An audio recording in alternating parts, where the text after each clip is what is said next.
So the first question here is, what is f of 1?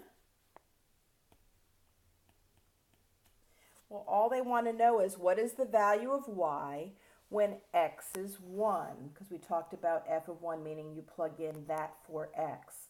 So if here's your 1 right here, the value of y is negative 2 because it's 1, negative 2. So the answer to this is negative 2. It's what is the value of y when x is 1. So you go to 1 on the x column and just go find where the graph hits, how far down or up it is from that 1. For what x values does f of x equal 3? Well, f of x is y, so where is y equal to 3? And the way I see this graph is it's broken here, so I'm assuming that's true unless I'm not seeing it correctly. But the only place where y is 3 is right here. And what value of x is that? Well, we count 1, 2, 3, 4, 5. So 5 is the answer to that.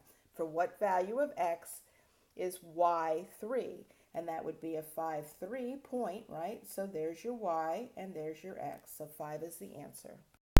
What are the zeros of the function? So the third question, which is question number 12, this is 10, 11, and question 12, is what are the zeros of the function? Well, that all you're going to do is look and see where the graph hits the x-axis. The zeros of a function is where it hits the x-axis. So first it hits at negative 1, 2, 3, 4, 5, 6, at negative 6, and at 0, and at 3. And I just have them put the values of x, but sometimes they make you put the points. You need to ask your teacher which one she wants. So it would be negative 6, 0, 0, 0, and 3, 0. I don't know which way she wants it. I've seen it both ways for different teachers.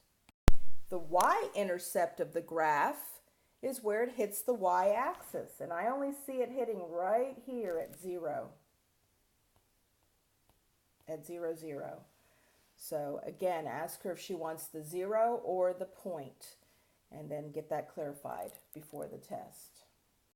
The last question is, what is the value of f of 7?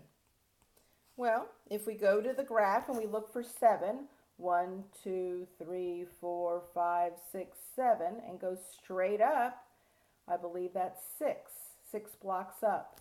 So f of 7 equals 6. What is the value of y when x is 7? And since that point is 7, 6, the value of y is 6. So this is somebody's drive to work.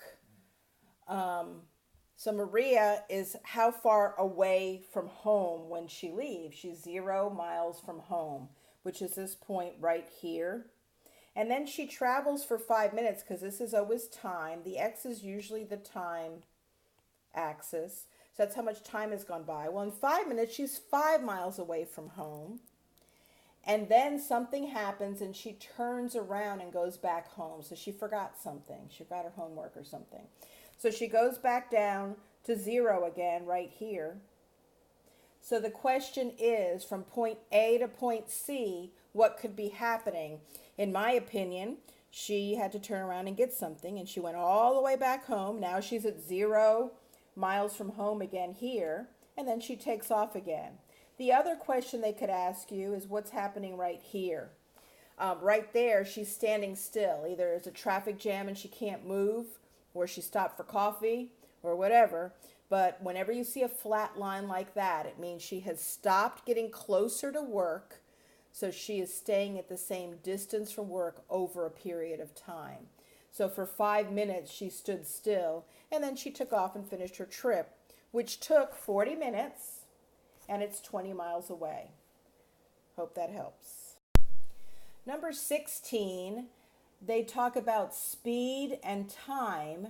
Well, in my opinion, it takes longer to get up the steps of a slide than it does to get down the slide. So the first one looks like it takes the same amount of time, which for some kids it might. But I think B is the right answer because you're kind of stutter stepping up the slide. Then you stand at the top. and get ready to slide down. And the speed that you go down is pretty fast because the slide ride is always shorter than the time it takes to get back up the slide. That third one, I don't even know what that would be.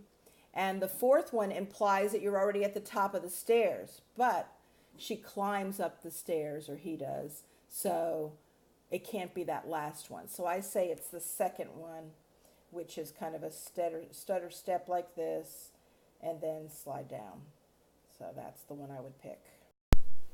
Well, here they want you to find a function where f of 1/2 equals negative 11.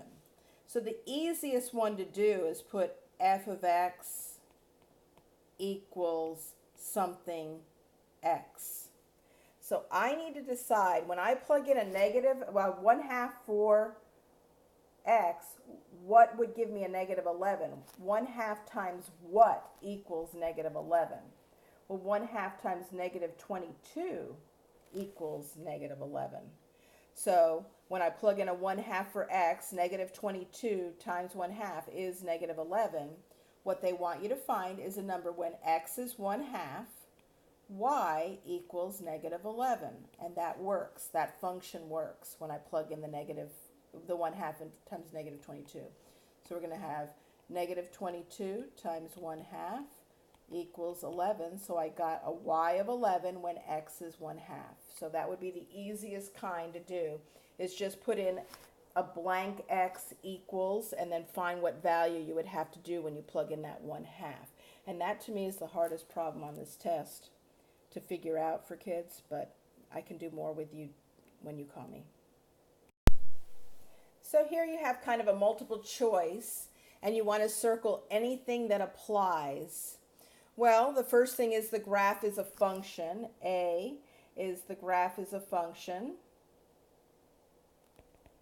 which it is because it passes the vertical line test. There's no place it'll cross over two lines. So I like A. The second one, the graph has an x-intercept but no y-intercept. Well, when you look at it, it does cross the x-axis right here, and it doesn't cross the y-axis anywhere because it stops before it can get to the y-axis. So I like that one too. And C, the graph has a y-intercept but no x-intercept. I don't like that one, okay, because it doesn't have a y-intercept. It does not hit the y-axis. Now let's look at the domain. The domain goes from, you're looking from left to right, right? So the domain goes from -4 to -1. So x has to be between -4 and -1. And that's what it says right there on D, so I like D. And then it says the range is from -2 to 1, and that's not true because it goes from -2 to 2. You see that that's a 2 right there? So that I don't like E at all. So that's the end of the videos. I'll send you this one too.